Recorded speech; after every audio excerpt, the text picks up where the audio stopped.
From the studios of Staten Island Community Television, you're watching In the Bleachers, the TV show for the world's most passionate sports fans. Hello, everyone. I'm Jaime Hixson, joined by my longtime friend on the phone. And this is the hardest, baddest, sexiest man on cable access TV, Hector Bosa, coming to you with the best questions of them all that only Jaime Hixson could answer.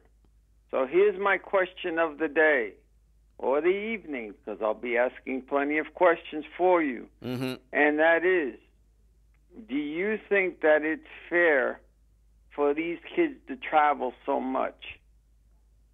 Well, on the brackets, because I sent you a bracket and you said it was brutal. Yeah. Well,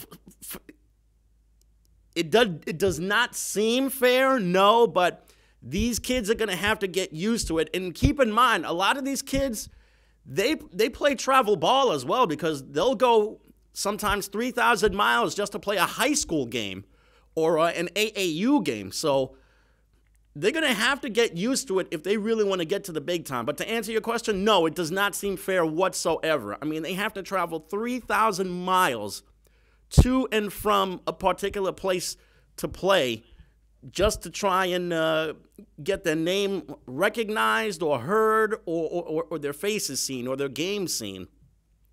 Now, let me ask you the other question would be, do you think that, how much do you think an education from an expensive college is about for a 4-year degree?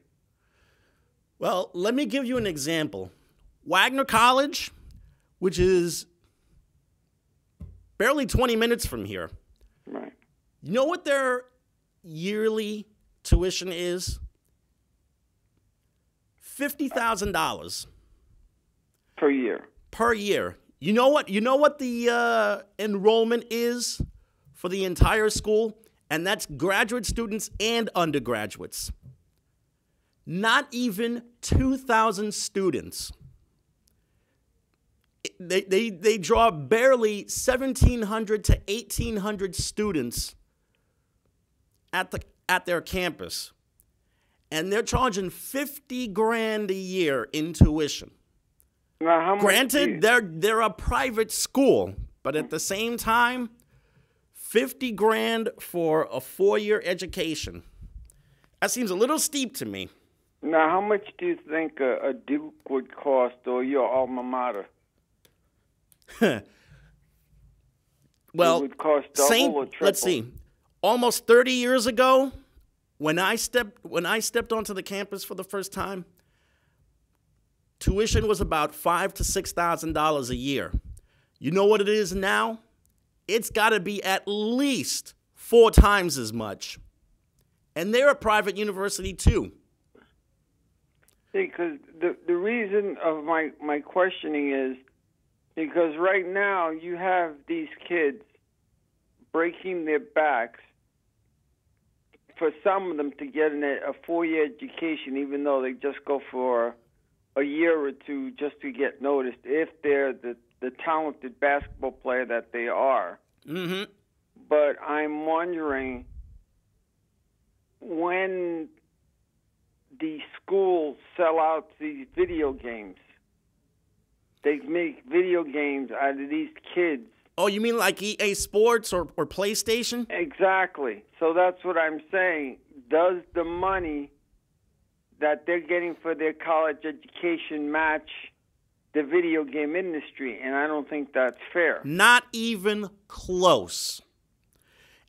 And it's really important that you raise this issue, because a few years ago, there was a one-time Nets player, Ed O'Bannon, big star at UCLA, was player of the year, led them to a championship. He didn't last maybe 3 or 4 years in the NBA because he hurt his knees. The last I heard of him, he was working as an executive for Toyota in Vegas. He found out that his likeness was appearing on one of these college basketball games And he got nothing for having his likeness there. No one even consulted with him to ask for permission to get his likeness there. So what did he do? Naturally, he took the video game company to court. And you know what? He won. Got a pretty decent amount of money because of it. But do you think that the college players should be getting some of that money, or do you think they should be satisfied with their education that they're getting? Because as you said, the education is a lot of money to begin with.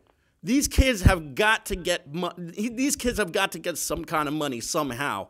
I mean, a lot of them are there for 4 years. They can't even so much as accept like a pencil or a composition notebook because the NCAA will see it as an improper benefit, which I think is stupid and petty and, quite frankly, very selfish of the NCAA.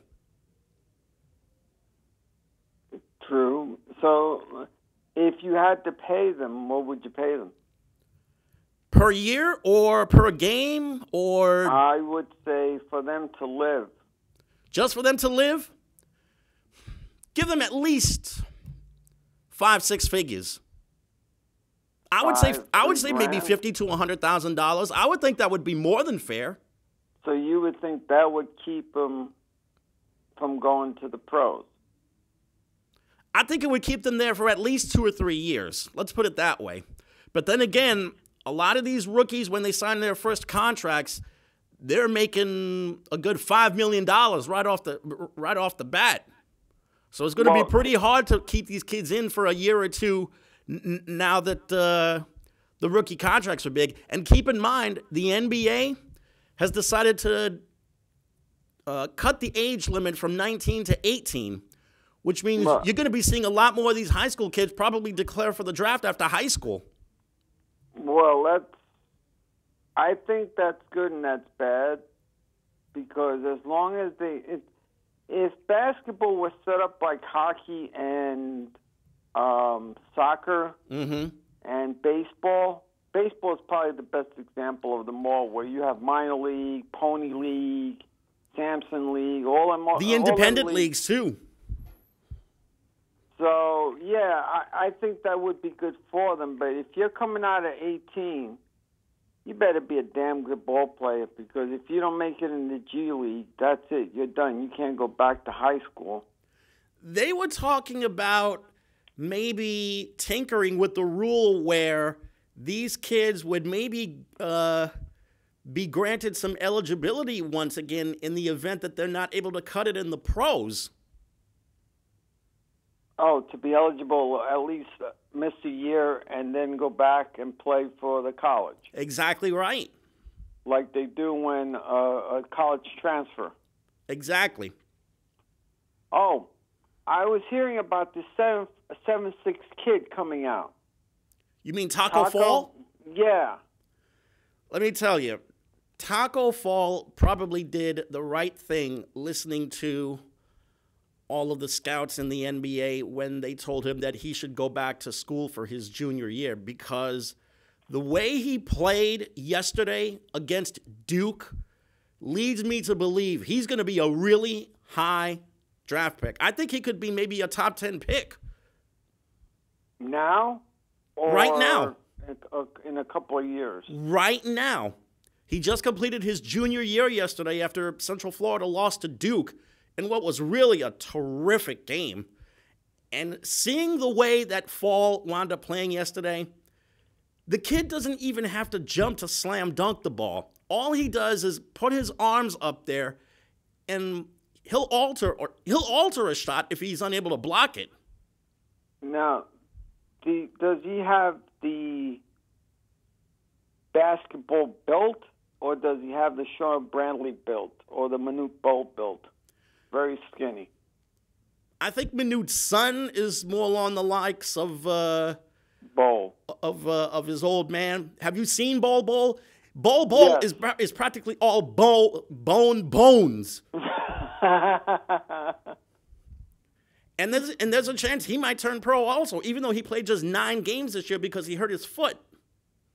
But Yeah, right now, Taco Fall has a little bit more polish than Bol Bol does. Although Bol had a little bit more of an offensive game to him, I think Taco Fall is going to be a lot more of a defensive terror than he is offensively. I mean, he'll get his baskets on offensive rebounds, and he really has to cut down on the fouls because they're going to be challenging him in spite of the fact that he is towering over everybody. But Taco has a really good chance to hook up with somebody that's going to need a center. Well, that's the thing that I think is unfair in the NBA when you're that tall. Mm-hmm. Because, first of all, it's a non-contact sport, and somehow it's become, why don't you just play with football pads and be done with it? They pull their shirts. They do everything humanly possible to cheat. Okay, fine. I get it. But when you're that tall, you get some calls like goaltending. Mm-hmm. Half the time, if you're that tall and you know you're blocking the shot, they'll be called for goaltending for no apparent reason. And some of them other calls, even when Bol was playing, Manute Bol, mm-hmm. he was getting calls that should not have been called. But because he was so tall, they didn't know how to call it. Yep. And as it turns out, Fall wound up fouling out of yesterday's game. It's a real shame, too, because he had a really, really solid game for them. So right now, how much are they down? I mean, in the brackets, how are they full up yet? 32 or have We're they now gone down to the Sweet 16 in the NCAA tournament. And any surprises?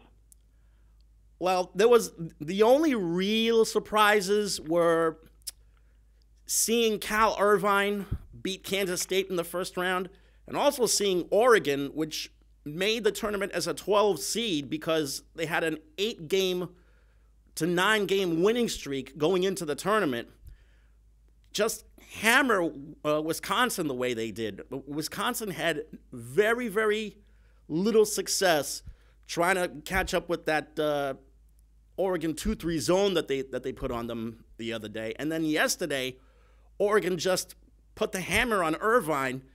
And I'll tell you, Oregon is going to be a real problem for their opponent coming up, which, if I'm not mistaken, might be Duke. And right now, Duke is in the number 1 seed right now. Yeah, Duke's the number 1 seed. They almost had their heads handed to them by Central Florida yesterday because a tip-in wound up rolling off the rim in the final seconds. And for the record, Oregon's going to play Virginia in the Sweet 16, and Duke has Virginia Tech. And right now, since Duke is number 1, who do you think is going to be their biggest rival? Is it going to be everybody or that one particular team that has a chance of beating them? The world. Seriously, it's Duke versus the world right now. Yeah. Everybody hates them. They hate them even more now that they're in the Sweet 16. And just to give you an idea about how this Sweet 16 is shaping up, we mentioned the Duke game. There's also Michigan State playing LSU in the same bracket that Duke is in, which is the East Regional in D.C. There's also the Midwest Regional, which they're going to play in Kansas City. North Carolina's playing Auburn, which got a really, really big win against Kansas the other day. A big win. And Kentucky's going to play Houston. And the South Region's going to have Purdue and Tennessee and Oregon against Virginia. That's going to be in Louisville. And then there's the West Region. Michigan's going to play Texas Tech. And Gonzaga has Florida State and California. Did any of the ones that you picked, or any of the, should I say, the dream, how do they call it? The guys that think they didn't make it, the team that didn't make it, were there teams like that they were not supposed to make it, but they made it? You mean team? Not necessarily, because when you think about it, there were a lot of schools here that pretty much played their cards right. They had the tough schedule in conference and out of conference. They had close losses. They had good wins against top-tier teams. So when you think about it, there really wasn't anybody that you could consider that was not supposed to be at the big dance. And right now, who's that team that has the off chance of making it? Because you called it the last time we spoke. Mm-hmm. But I don't think that team is there no more. So who do you think has that? I forgot what they call it. Oh, man. You mean that sleeper team? The sleeper team, yeah. Who's right the sleeper now, team? The sleeper is Oregon. They've got a really, really good kid who's been shooting the lights out for them, and Oregon has really been D'ing up on the competition in the first couple of games. I'm curious to see what they're going to do against a really good fellow defensive squad like Virginia, who can also shoot the ball well. And let's give it whatchamacallit, Kyle Ramsey, who just passed away at 82. Kyle Ramsey, who really made his mark at NYU and wound up making his mark also with the Knicks for a short time. Well, mostly he was best known for his days at NYU and also for being a broadcaster and for all of his community relations work that he's done for the Knicks. He wound up passing away. He was a Rucker Park baller, too. Yep. He also made his legend at Rucker Park, where all of the best players in the city get their starts. And I think you told me that he passed away at 82 or 83. 82. 82 years of age. You and I had the pleasure of interviewing Mr. Ramsey over a decade ago at Madison Square Garden. Yes. When they had the Rucker Park Hall of Fame ceremony to the Garden. Who Timothy Mozgov was. You know, he's not the only person who doesn't know who Timothy Mozgov is. At that time, Timothy Mozgov was a decent basketball player at that time. Mm-hmm. Because I'm surprised they don't have a bracket for the most losingest teams, and trying to figure out who's going to get Zion Williamson and Jay Barrett. Who's the 10? Is it Zion Williamson? It's Williamson. It's R.J. Barrett. Right. John Morant. Right. Who had a really good game, who had a really good first game, but then the second game wound up getting his head handed to him by Florida State. Otherwise, I would say maybe Cam Reddish, another Dookie, Trey Jones, another Blue Devil. If he decides to come out, maybe Bol. And I'll tell you, there's going to be some teams that are going to be really interested in drafting that kid, just for the fact that he's 7'5" or 7'6". Mm-hmm. Although Taco Fall, the other center, he is a bit of a mystery because he's not really interested in being the next LeBron James. He wants to be a doctor when he gets out of school. So there's going to be some question as to where his heart really is. Is it in basketball or is it in medical school where he might be accepted into? Well, I can say this much. If he's smart, I would choose basketball because, being a doctor has a lot of bills. Mm-hmm. So you can, and since you're used to the hustle and bustle, such as a March Madness type of deal, mm-hmm. maybe he can do both, play basketball and go to school at the same time because other players have done it. This is true. You have to, you always have to fall back on something. Mm-hmm. You don't want to be like the guy that you mentioned before and be a Toyota salesman, even though there's nothing wrong with being a salesman or a manager and so forth. Especially working for Toyota. Pays your bills. As long as it jobs and pays your bills, that's what counts. Even though it's despicable that people have to work 2 or 3 jobs just to make ends meet and so on. But I think he should take advantage of the fact, play a couple of years in basketball, and then go into the doctor field and do what you can. What do you think? You think he should just go into doctorate? I think he should really go where his heart lies. And right now, he's good at playing ball. He really is good. In fact, if he would really commit himself, I think he could last about 10 or 15 years in the league. But if he's serious about attending medical school, even in spite of what his basketball prospects might be, then he should definitely go for medical school. Yeah. It's funny that we talk about this because many years ago, there was a football player, Samari Roll, who went to Florida State. And the next thing, he was a really good defensive back. And just around the time that he was being touted to be the next big NFL star, he wound up accepting an apprenticeship at Oxford. He turned down football so he can attend school at Oxford. And the last I checked, he was in medical school, still studying. Well, as long as something like that happens, you're fine. Mm-hmm. You know, but I personally, if it was me, I would have tried basketball for a couple of years and then done it, because at least I have something to fall back on money-wise. Mm-hmm. Because remember, the world runs on religion and money. So true.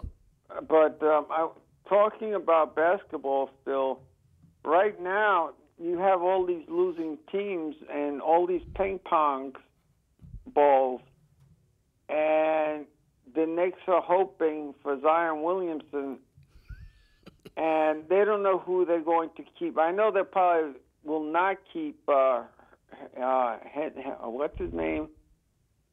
Henzar?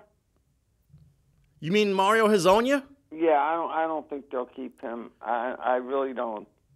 Well, they have another 8 games to play. Who do you think they're keeping on that team? Who do I think they're keeping? For sure. Well, Kevin Knox for one. Okay. Damian Dotson for another. Mitchell Robinson I would definitely keep because he's had his growing pains, but at the same time, he's shown some flashes in his rookie year. Right. But they don't. But the fans don't want to see flashes. They want to see real concrete results, and they want him to be a real driving force for them in the future. I got it, but I'm saying, who do you think they're keeping right now? Knox, Robinson, I think they're going to keep. My guess, DJ, Dennis Smith Jr.? Probably keep Dennis Smith Jr., yes, because right now, Dennis Smith Jr., even in spite of all the losing, Dennis Smith Jr. has been one of the few players who's actually done well for them this season. So I think Dennis Smith Jr. would be one kid that the Knicks would definitely keep. I would also seriously consider bringing back Alonzo Trier because he's played well for them this season. Right. How about Moutier and Frank Nikita? Emmanuel Mudiay, I've been hearing that the Knicks should avoid Emmanuel Mudiay like the plague and not give him a long-term deal because it would be a huge, huge mistake for them. Frank Ntilikina, I would probably keep around to be a defensive specialist because right now it's painfully obvious his offensive game is just not there at all. And they'll probably keep Vaughn. Probably. They're talking about him a lot. And they're Luke Cornett. Maybe they'll keep him around because they need some height in the middle. But Luke Cornett has been very, very quiet this year. And D'Angelo Jordan. You mean DeAndre Jordan? DeAndre Jordan. He's interesting because he's already proven himself to be an all-star caliber player. I mean, he's an outstanding defensive player, great rebounder, great shot blocker. It's 50-50 with him. He's really intriguing. The only way they would keep him is if they knew they would get KD because that's his friend. Possibly. Because you notice that they're setting up some people, the Knicks organization is setting up some people that KD knows, and his girlfriend is from New York too. Mm-hmm. That's why the winds of the world are roaming over here going, oh yeah, he's coming over here because his girlfriend's over here, and he's got DeAndre Jordan over here, and he's got this guy over here, and the Knicks organization, he's got a couple people in there and that he likes and so forth. You know what? Until I see it, I don't believe it. But let's worry about these last 8 games and then the off season before we talk about July, because July is another 3.5 months away. Do you think Dennis Smith Jr. is an athletic basketball player? Is he a D'Angelo Russell type basketball player? Not sure if he's along the lines of Russell, because Russell has been such a big shot player for them and a big game player for them. But when Dennis Smith Jr. has 2 good knees, he is very athletic, yes. The guy can jump out of the building. Should he be a Russell-type player? Should he be a Russell-type player? Yeah. He's got the potential to be, yes. But right now, I think it's best that Smith set himself up to be more of a shot creator for teammates before he becomes a shot creator for himself first. Because I tell you, the Nets, are they still hanging on? Or are they dropping down like flies? Well, let's put it this way. Their West Coast road trip got off to a brutal start. They lost to Utah. They lost to Oklahoma City. And then they were down 30 points to Sacramento. And then all of a sudden, D'Angelo Russell starts going crazy. He's hitting one big shot after another. He finishes with a 40-point night. And then the Nets wind up winning the game. And then the next game, they played the Lakers. And what did the Nets do? They knocked the Lakers out of playoff contention. And tonight, I think the Nets are supposed to be playing the Trailblazers in Portland.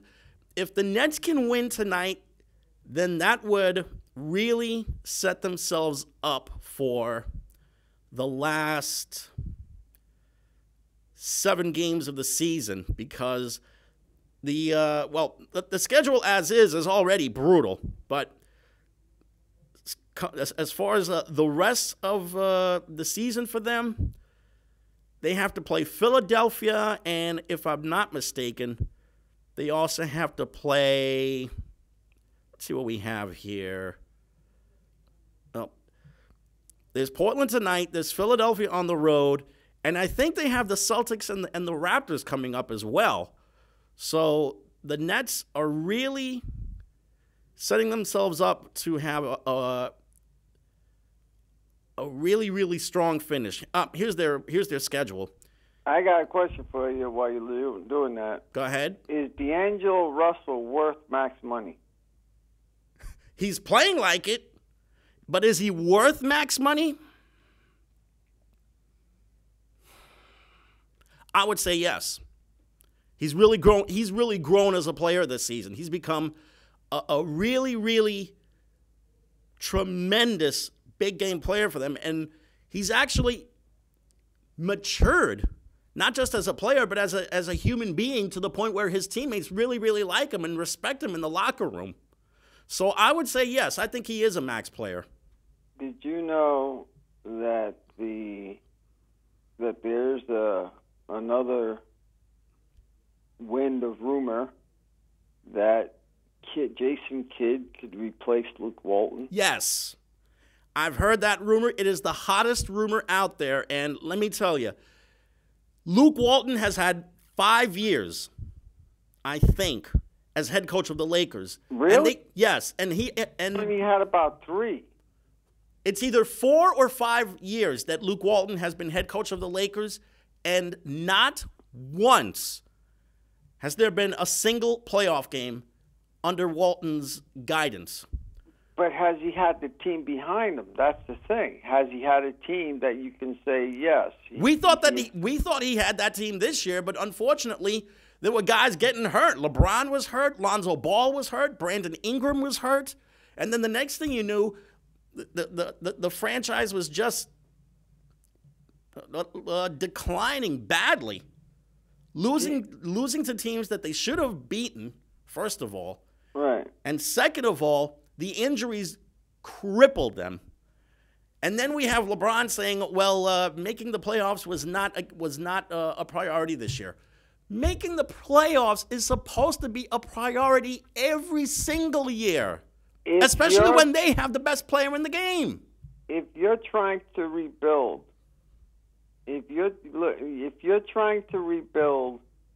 and you're trying to get players for next year, because remember, it's all about next year, what happens. Now that LeBron James is there, they're expecting ball players to go over there because they want to play with LeBron. And remember, they have at least 2 max contracts for next year as well. And don't forget, there's also the possibility of a really big trade involving either Lonzo Ball or Brandon Ingram.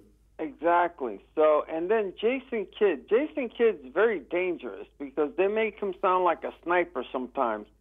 Because I remember when he went to, I forgot what team, and he wanted to bring in Lopez, and he was trying to trade Lopez to the team that he was going to coach. Mm-hmm. He had Brook Lopez on the Nets. Yes. And he wanted more power on the Nets. And he wound up getting rejected, so he wound up going to Milwaukee. And it was there where he tried to make the Brook Lopez trade. Exactly. So, and I mean, I'm telling you, Jason Kidd's he's a good coach. Yes, he is. But there's something about him that he doesn't stay long as a coach. Something's up with him. The problem with him is he always gets involved in a power struggle with management. That's why he got a short stay with the Nets and the Bucks. Now, what's going to happen if he's going to go to the Lakers? I mean, I know Jason was really respected as a player, but is LeBron or potentially Kevin Durant going to show any respect to him as a coach? We already know that LeBron, let's face facts, LeBron has had a lot of struggles with multiple coaches in the past. I mean, look what he did to poor David Blatt in Cleveland. Exactly. And even Tyronn Lue, who we all thought was his boy. Mm-hmm.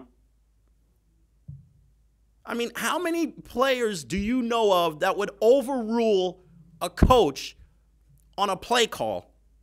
He literally overruled David Blatt, all because the call was the play was not going to be called for him. And did you hear that Kawhi Leonard may stay with the Raptors? Kawhi Leonard, yes, I have. Kawhi Leonard. Suddenly, he might be having a change of heart as far as where he wants to play next year. He's got a really good thing going in Toronto. Toronto's a terrific team this year. The question is, how far are they going to go in the NBA playoff race? They've already clinched. We know that much. And as of right now, I think Toronto's in second place in the Eastern Conference. Not sure if they're going to get the number 1 spot because Milwaukee's really, really strong this year. If anything, Toronto should just worry about keeping that second spot, winning the division, and having home court for at least 2 rounds. Because if they were to make the playoffs now, they would have Philadelphia. And I'm going to tell you right now, Philadelphia is going to give them trouble. Well, Craig Monroe signed with the Celtics. Greg Monroe? Yes. Yeah. Signed with the Celtics. Yeah. He'll give them a little height and defense in the middle. And someone signed with the Spurs. I'm not going to even try to pronounce his name. Mm-hmm. And Triple B, Lonzo Ball, his father. The Ball family had a decision about folding Big Baller brand. Yeah, Big Baller brand is officially out of business. Isn't that something? See, it was just a matter of time before this idiot wound up realizing that he was going in over his head, especially when it came to his kids. Now, I have the net schedule for the last 8 games. I mentioned that they have the Trailblazers tonight. That's a critical game for them to try and finish 500 for the West Coast portion of the road trip. Then after this, they have all Eastern Conference teams for the rest of the season. They've got the 76ers, the Celtics, the Bucks twice, the Raptors, the Pacers, and the Heat. So is everyone supposed to be where they should be right now? I would say division. in each division or in each conference? In each conference.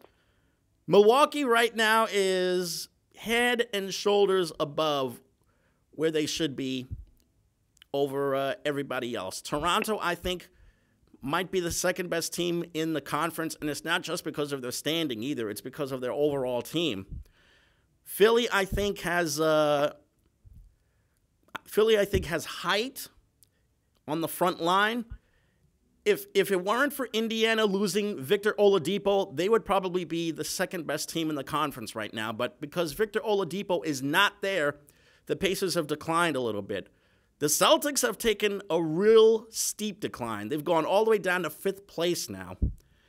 And the Nets have taken back 6th place, just half a game ahead of Detroit. Detroit is very, very average to me. I mean, they've got a primetime player, Blake Griffin, but who is going to be their secondary scorer in the event that Griffin gets into trouble? We just don't know that. Miami, very, very average right now. And quite frankly, I don't know how to figure out Miami. No, do I. Except that they got a lot of hot women over there, just like they do over here. That is debatable, although I will say this. The Latino women over there are out of this world. Exactly. But you know what? I tell you, but we were talking about each division or each conference. Mm-hmm. Explain the other conferences. Are there going to be any Cinderella teams this year coming out too? You mean in the Western Conference? Yes. Or even Eastern or in Western. Well, as far as the Eastern Conference, one team that might be dangerous is Boston because they have Gordon Hayward available for a full season. They also have Kyrie Irving available for a full season. So now it's just a matter of whether they can put it together against a team like Indiana or anybody else. Out west, Golden State just got back the lead in the Western Conference. Then there's Denver, which has really torn the league to pieces this season. And who has been the guy for them? None other than Nikola Jokic, who has been their best player this season. It's Nikola Jokic. It's Jamal Murray, who's been really great at the point. Also, Trey Lyles has been great in a supporting role. Will Barton has been also great in a supporting role. So I would think that Denver would probably make their way to the Western Conference Finals. Another team that could really surprise people might be Oklahoma City. And that's because of the duo of Paul George and Russell Westbrook, and also the fact that they have Steven Adams, who's a very, very underrated player. A really good, tough defensive center for them. Portland might be somebody that could sneak up on people. One team to definitely watch out for as far as a Cinderella story is concerned might be the Los Angeles Clippers. They practically have a no-name squad that is challenging for higher seeding right now. And they've been doing this with guys like Lou Williams and Patrick Beverley and Danilo Gallinari, who's been their best shooter this season. Montrezl Harrell has been supreme playing the middle. He's been a real beast at center this season.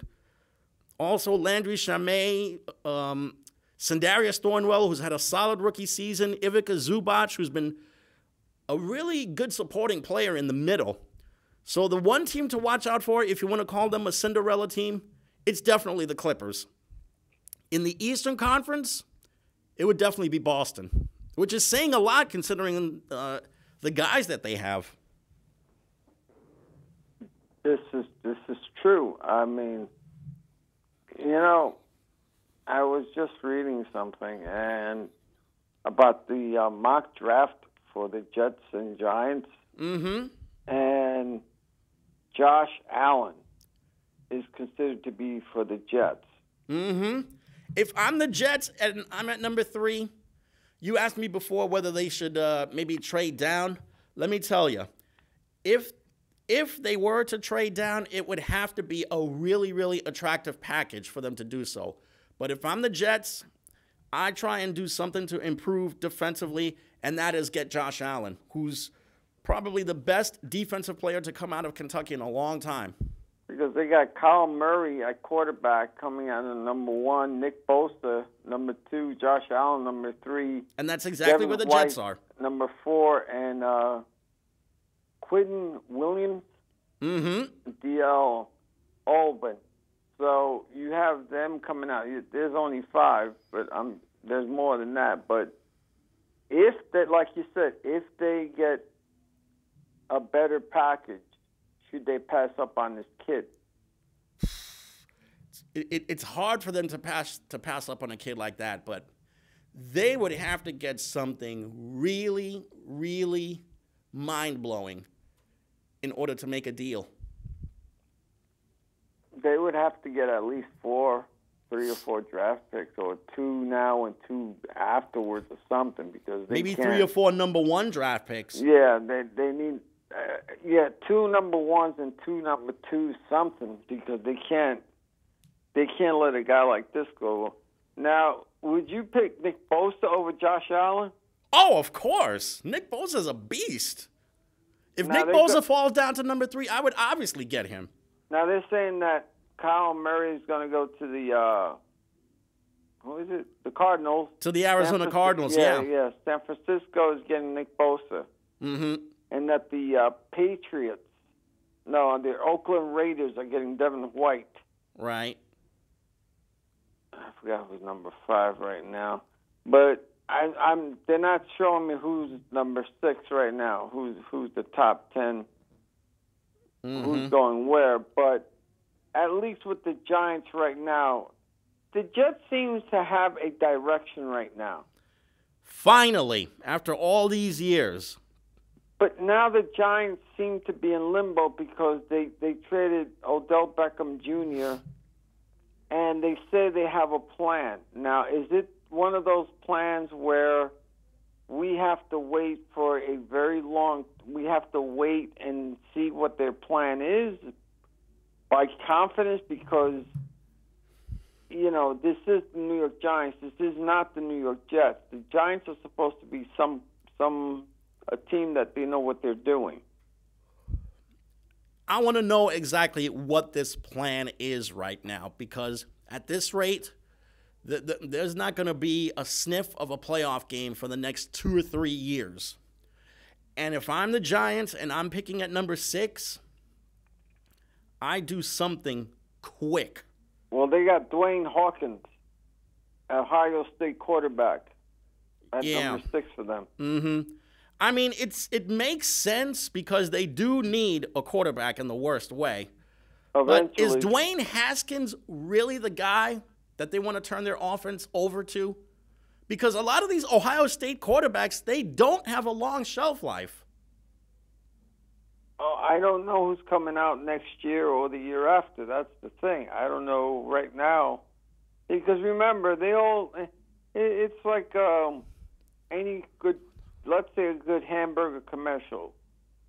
you know how advertising always does it real nice with the lettuce and tomato and the nice buns and so forth, and then when you really get it at any burger joint, it's not the way it's presented on TV. Mm-hmm. And there's one quarterback that I know of that's going to be coming out next season, Tua Tagovailoa from Alabama. And then why is this kid ranked up higher than the guy that you're saying? Because Dwayne Haskins is a junior and he's eligible for the draft. Tua Tagovailoa is only a sophomore. Next season, he will be a junior. In fact, I would even consider the kid that used to play at Alabama and then transferred out recently, Jalen Hurts. But let me tell you, Tua Tagovailoa, seeing him playing and winning 2 national titles in a row, he's the real deal. He's a clutch player. He doesn't make mistakes. And he's got tremendous athleticism. Now, Dwayne Haskins is interesting because he's got the height for a quarterback, and he's got pretty decent quickness, too. He's got pretty good athletic ability. But again, that Ohio State quarterback pedigree, it's something that I worry about.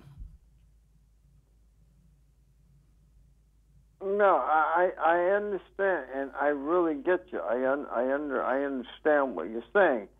It's just that, you know, the Giants are in the rebuilding team, mm-hmm. and the Jets are in the rebuilding team right now. You seem to know where the Jets are heading, but you don't see where the Giants are heading. Mm-hmm. At least the Jets were able to solve their problem on the offensive line when they got that young kid from the Raiders.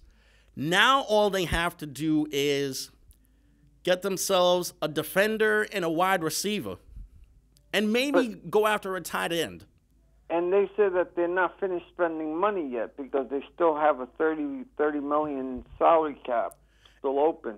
If they can get themselves, if they can fill a need with all that money, I would be really, really impressed. You know, it'll be exciting to see the Jets, but why are the Jets wearing the Giants colors and the Giants colors wearing the Jets colors? What are you talking about? I'm hearing that the new shirts that they're coming out, the Jets are wearing the Giants colors, the blue, and the Giants are wearing the green. And I'm going, no, the Jets always wore green, okay? But because the NFL tries to sell shirts and everybody, it's about the dollar, the almighty dollar, which isn't bad. It all depends how you use that dollar, because they say money is the root of all evil. It's not money is the root of all evil. It's man that's the root of all evil, because we keep on making money as if you know, that is the most important thing in the world, and it's human beings, not money. But that's the thing that we're going by right now, because here's what I'm talking about. Manny Machado trying to rewrite his new material. Now he doesn't want to be known as the bad guy. He's trying to do everything right now because he has a bad reputation, and now he wants to have a good reputation. Well, after admitting that he doesn't hustle on the field, it's going to be a really big reputation for him to try and reconstruct. All I'm going to say is he needs to let his play do the talking. And for $300 million over 10 years, he better let his play do the talking. And he's in a team where the news isn't that hard like New York. Yeah. He's in San Diego, where media coverage down there is very, very soft. Not only that, but there's so much more to do in San Diego than go to watch the Padres. I mean, everybody could go to the beach. Exactly. So, you know, everybody's trying to rewrite their own history. And do you think the Cashman has power now? Is he the main man now? or is Steinbrenner's, or the Steinbrenner's the main man? It's not like what it was 20 years ago, man. Brian Cashman is the guy in the Yankees front office right now, because if not, then he never would have made those deals for Adam Ottavino or James Paxton or just recently Gio Gonzalez. Which is a good one. Gio Gonzalez is quietly a very, very good signing. I mean, he could take over for either Luis Severino, who's going to be on the DL, or CC Sabathia, who's going to start the season with a suspension and then on the disabled list. And they also have Domingo Germán as their fourth starter. So right now, the Yankees, I would say, are in pretty decent hands pitching-wise. If he pans out the way people think that they're going to, he pans out, they really got a good pitching.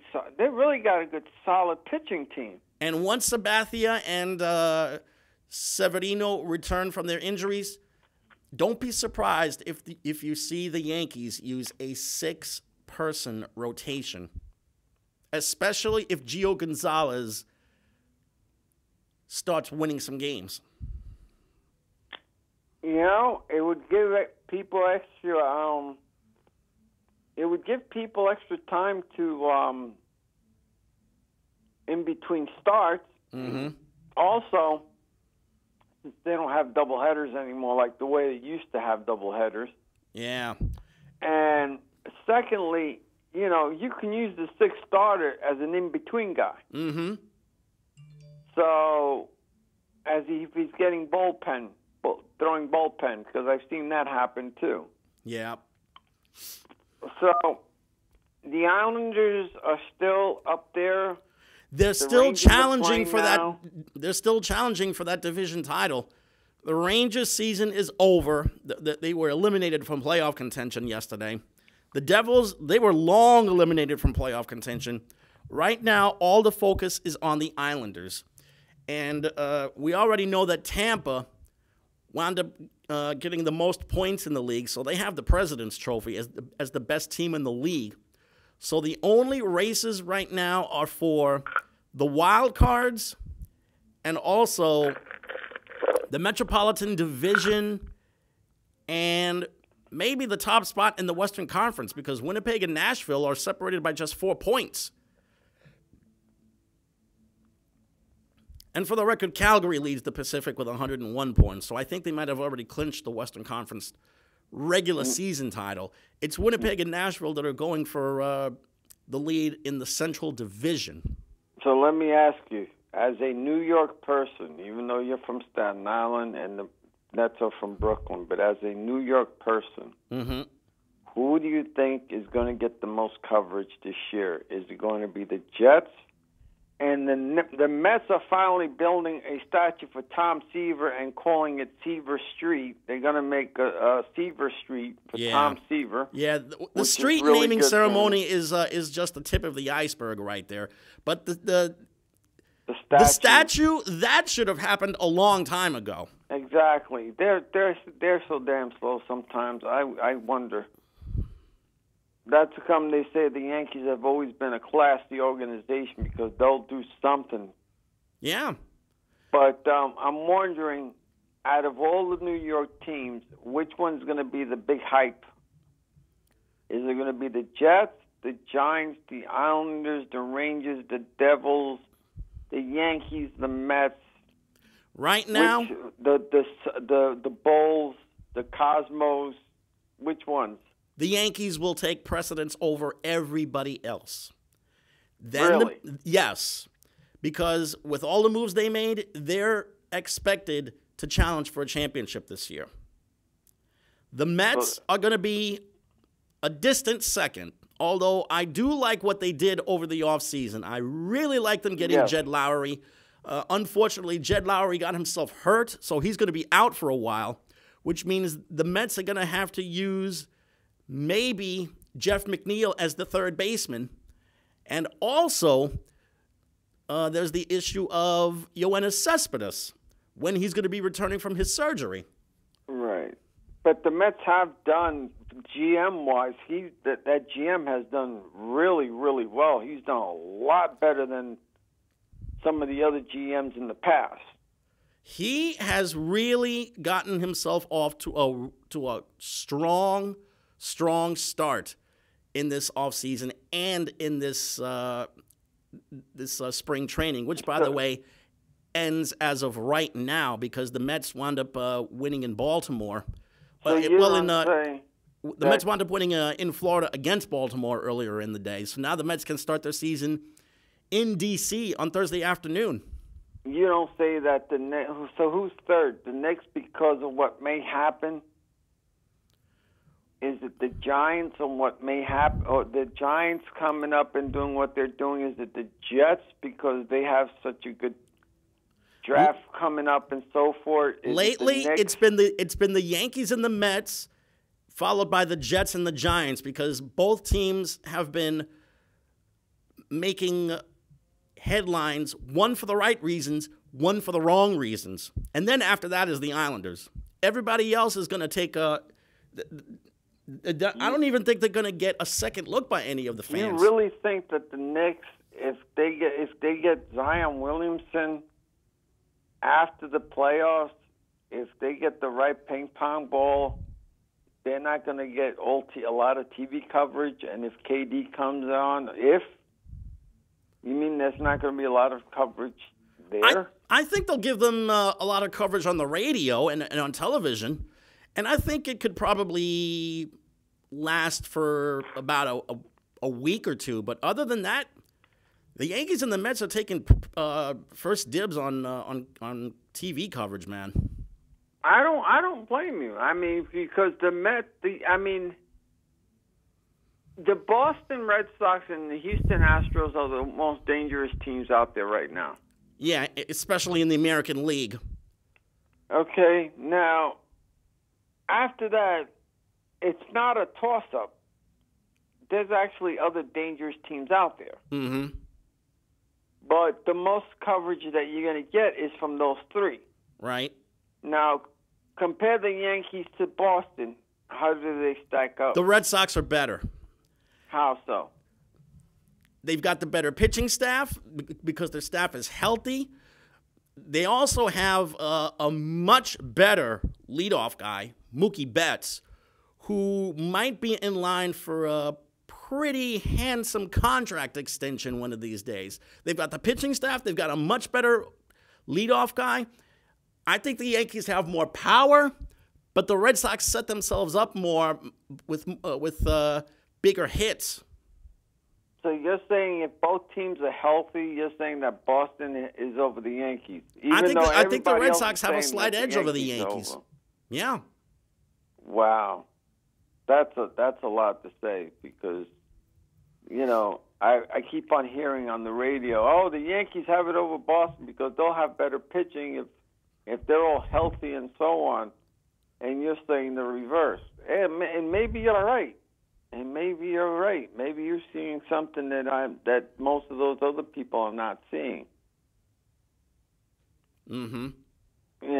So, what is the latest odd thing that you've heard so far in sports? Have you heard in track and field? Have you heard anything in college? Something odd? Because I used to like to talk about cricket once in a while.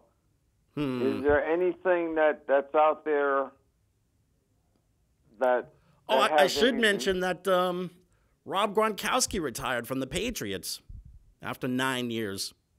Yeah, you'll see him in the WWE wrestling. Well, he did realize his dream once. Don't be surprised if you see him back in the squared circle again. Well, it's 7:59. It's time to say goodbye. Adieu. Farewell, my friends. It's happy to see you once again. All right. Thank you, Hector. And thanks to Kenny Graham on the other side of the glass, and thanks to you guys for watching at home. So for everyone here, I'm Jamie. I'm Hector. Enjoy the Sweet 16 and Elite 8, folks. Good night.